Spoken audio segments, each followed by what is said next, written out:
वालेकुम, उम्मीद है आप ठीक होंगे। न्यूमेरिकल कर लेते हैं हम लोग बेटा जी चैप्टर नंबर 12 के। आज हम न्यूमेरिकल करने जा रहे हैं 12.1। इसकी स्टेटमेंट मैंने बोर्ड पर लिख दी है। अ रे ऑफ लाइट, रोशनी की एक रे फ्रॉम एयर, हवा से इंसिडेंट होती है, पड़ती है लिक्विड सरफेस पर, जिसका एंगल ऑफ इंसिडेंस है 35 degree. Calculate the angle of refraction मालूम करें। इफ द रिफ्रैक्टिव इंडेक्स, जिसको हम एन से ज़ाहिर करते हैं, लिक्विड का 1.25 हो, आल्सो कैलकुलेट करें क्रिटिकल एंगल। बेटे जी गिवन डाटा में हमें एंगल ऑफ इंसिडेंस दिया हुआ है आई 35 डिग्री, रिफ्रैक्टेड इंडेक्स को एन से ज़ाहिर करते हैं, वो 1.25 है। फाइंड क्या करना है? एंगल ऑफ रिफ्लेक्शन, जिसको आर से ज़ाहिर करते हैं, क्रिटिकल एंगल। तो दो इससे हैं, तवज्जो समझें। पहले तो ये कि जब रे जो है रेयर मीडियम से डेंसर मीडियम में दाखिल हुई, यानी एयर से लिक्विड में पड़ी है, तो आपको एक जहन में कंसेप्ट डाल दें, जब रोशनी हवा से पानी में या किसी मीडियम में दाखिल हो तो वो अमूद की तरफ झुक जाती है। फर्स्ट में ये रे आ रही थी, यहाँ हमने अमूद गिराया तो अमूद की तरफ झुक गई। एंगल ऑफ इंसिडेंस 35 डिग्री था, रिफ्रैक्टेड इंडेक्स n 1.25 था, r मालूम करना था। तो यहाँ पर जब हम r मालूम करेंगे, फार्मूला लगाएंगे n sin i over sin r, इसको हम स्नेल लॉ भी कहते हैं। जबकि दूसरी स्टेज में उसने कहा था मालूम करना है क्रिटिकल एंगल। क्रिटिकल एंगल क्या होता है, इसकी तारीफ देख लें। दैट एंगल ऑफ इंसिडेंस, वो एंगल ऑफ इंसिडेंस जिस पर एंगल ऑफ रिफ्रैक्शन 90 डिग्री का हो, वो क्रिटिकल एंगल कहलाता है। इसमें ये होगा रे ऑफ लाइट पानी से यानी डेंसर मीडियम से हवा में जाएगी। तो ये देखिए, ये एंगल ऑफ इंसिडेंस है, ये एंगल ऑफ रिफ्रैक्शन है 90 डिग्री का। तो यहाँ पर फार्मूला क्योंकि उलट हो गया, यहाँ हवा से पानी में आ रही थी रे, यहाँ पानी से हवा में जा रही है। यहाँ फार्मूला लगाया था n sin i over sin r, यहाँ फार्मूला उलट लगाएंगे क्योंकि उलट काम हो गया, n sin r बटा sin i। अब हम फार्मूला और सोल्यूशन करने की तरफ जा रहे हैं ए पार्ट में। हाँ जी, क्या फार्मूला है हमारे पास? n sin i over sin r। n की वैल्यू क्या है बेटा जी? 1.25। sin i क्या है? 35 डिग्री। sin r, r हमने क्या करना है मालूम करना है, ये इधर चला जाएगा, ये इसकी जगह पर आ जाएगा। तो फार्मूला क्या बना बेटा जी? sin r sin 35 degree divide by 1.25। r मालूम करना है, साइन इस तरफ प्लस का, इस तरफ जाके माइनस होगा, इसको माइनस नहीं बोलते, साइन इनवर्स बोलते हैं। Sine inverse sine 35 degree divide by 1.25। अब हम हल करने जा रहे हैं साइन इनवर्स। पहले हम निकालेंगे साइंटिफिक कैलकुलेटर से साइन 35। हाँ जी, साइन 35, इसका आंसर क्या आया बेटा जी? 0.5735। 0.5735, इसको डिवाइड करेंगे 1.25 पर, तो r आ जाएगा sine inverse 0.5735 divide by 1.25। Answer क्या आया?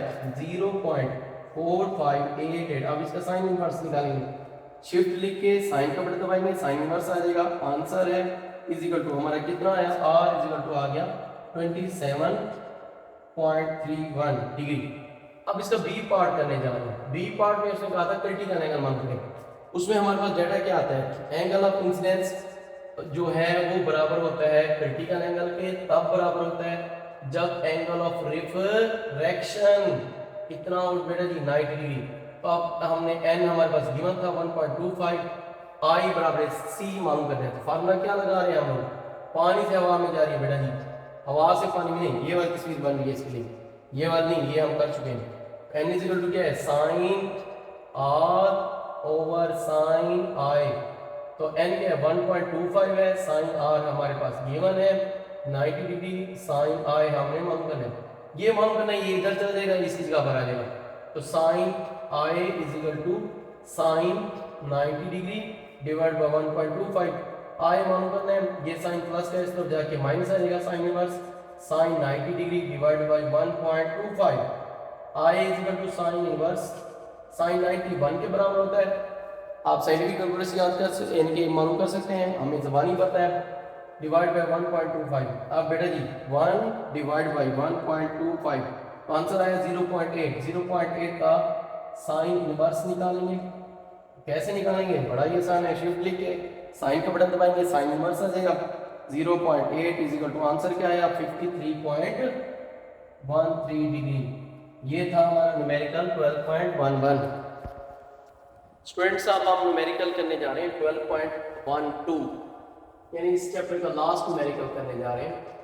इसकी स्टेटमेंट मैंने बोर्ड पर लिख दी है, power of convex lens 5 dioptre. तो गिवन डाटा में क्या आ गया? पावर लेंस P बराबर क्या है? पावर ऑफ लेंस को P Z में 5 डायोप्टर है।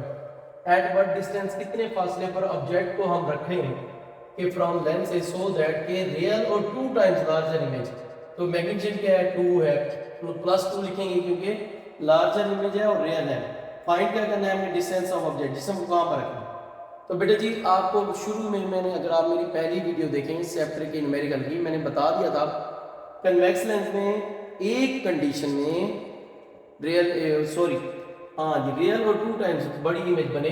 हम अपने टॉपिक वो देखें भूल रहे हैं कि अगर जिसम इसमें दोनों इमेज बनते हैं, आई समझ, रियल भी बनता है वर्चुअल भी बनता है। हमने लेना है रियल इमेज और 2 टाइम लार्जर। तो जब जिसम को हम रखेंगे F और 2F के दरमियान में, तो हमेशा इसका इमेज 2F से दूर जाकर बनेगा, रियल और 2 टाइम बड़ा होगा। पहली रे प्रिंसिपल एक्स की पैरेलल जाएगी, रिफ्रैक्ट होकर प्रिंसिपल फोकस से गुजरेगी, दूसरी जो ऑप्टिकल सेंटर पर रहेगी बिल्कुल सीधी चली जाएगी। तो ये देखें, अब हमने ये देखना है हमारे पास एक तो फोकल लेंथ मालूम नहीं है, वो हम मालूम करेंगे कितना है। P हमने खुद मालूम, उसने पूछा है, जबकि उसने कह दिया है कि मैग्नीट्यूड बताई थी कि m इक्वल टू क्या था 2। अच्छा जी, अब हम यहाँ चलते हैं, पहले लिखते हैं power of lens. Power of lens किसके बराबर होती है बेटा जी, power of lens focal length की क्या होता है उलट, रेसिप्रोकल। F इस तरह से मालूम हो जाएगा, पावर ऑफ लेंस कितनी है, F इक्वल टू क्या हो जाएगा 1/p। 1/p कितना है बेटा जी 5, 1 को 5 पर 0.2, ये आ जाएगा मीटर में। ये लास्ट में हमने मीटर में लिखना है क्योंकि जब फोकल लेंथ मीटर में ली जाए तो लेंस की पावर क्या होती है, डायोप्टर होती है। अच्छा, तो इसको सेंटीमीटर में चेंज करेंगे, 0.2 × 100 तो क्या आ जाएगा 20 सेंटीमीटर। अब m इक्वल टू क्या होता है फार्मूला, Q/P। तो m क्या है 2 है, Q/P, तो हमारे पास Q इक्वल टू क्या हो जाएगा 2P। ये हमारे पास अब Q की वैल्यू भी आ गई। वैसे उसने कह दिया था 2 टाइम लार्जर में जाए, इधर पॉजिटिव लिखेंगे, रियल था। फार्मूला क्या है 1/f equal to 1/p plus 1/q। 1/f कितना है बेटा जी, हमने मालूम किया हुआ है 20। 1/p क्या करना है, मालूम करना है। 1/q क्या है 2p। 1/20 2p और p का एलसीएम लेंगे, 2p आ जाएगा, 2p से 2p कैंसिल, 1 आ गया। 2p को p पर डिवाइड करेंगे, p से कैंसिल हो जाएगा, 2 आ जाएगा। इस तरफ आ जाए 1/20 इज इक्वल टू 2 और 1 3/2p, बाई क्रॉस मल्टीप्लाई करेंगे, 2p 1 का 2p, 20 को 3 से मल्टीप्लाई करेंगे तो क्या आ जाएगा 60। p के साथ 2 मल्टीप्लाई हो रहा है, इस पर जाके डिवाइड हो जाएगा, तो p कितना आया 30 सेंटीमीटर। यानी कि हमने इसको कहाँ पर रखना था, वैसे भी देखें हमें सवाल का यहाँ से पता चल गया था।